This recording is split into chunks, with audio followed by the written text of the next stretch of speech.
Ulrich Zwingli, les 67 thèses réformatrices de 1523. Le 66e article.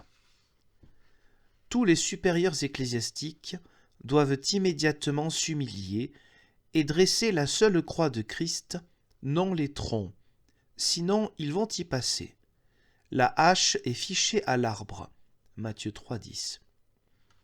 Ceci est une aimable exhortation à cesser la dispute et à s'en remettre à la croix de Christ, c'est-à-dire à devenir humble et donner foi à la parole de Christ en toutes choses, et non à se rassurer de jour en jour avec de nouveaux mensonges.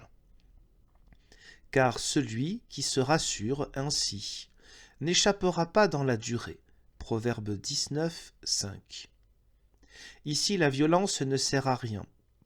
Ça ne sert à rien de dire que les princes n'acceptent cependant pas la parole de Dieu, car ils en ont de toute manière accepté finalement la plus grande partie. Et l'enseignement de Dieu ne se déploie pas depuis les chefs haut placés vers le bas, mais il croît depuis les petits méprisés jusque vers les chefs, afin qu'on reconnaisse que la force de cette parole est que les puissants haut placés et orgueilleux ne peuvent pas s'opposer à elle, mais sont vaincus avec leur ignominie, afin que la sagesse et la force divine se manifestent. Il ne servira ici à rien de donner de l'argent et de mendier derechef avec des indulgences. On est devenu conscient de la chose, on ne donne plus rien à cet effet.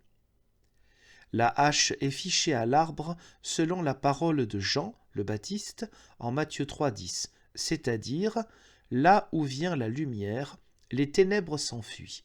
Où vient la vérité, le mensonge s'enfuit. Où Dieu se manifeste, le démon doit s'affaiblir.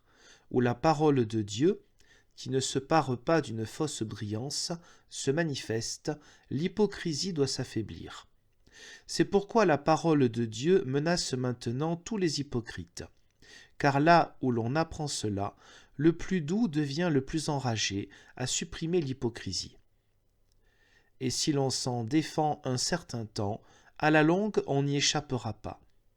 Or je n'ai pas dit cette parole, comme certains le pensent, en songeant au déluge que personne ne doit craindre, mais chacun doit dire « Seigneur, que ta volonté soit faite ».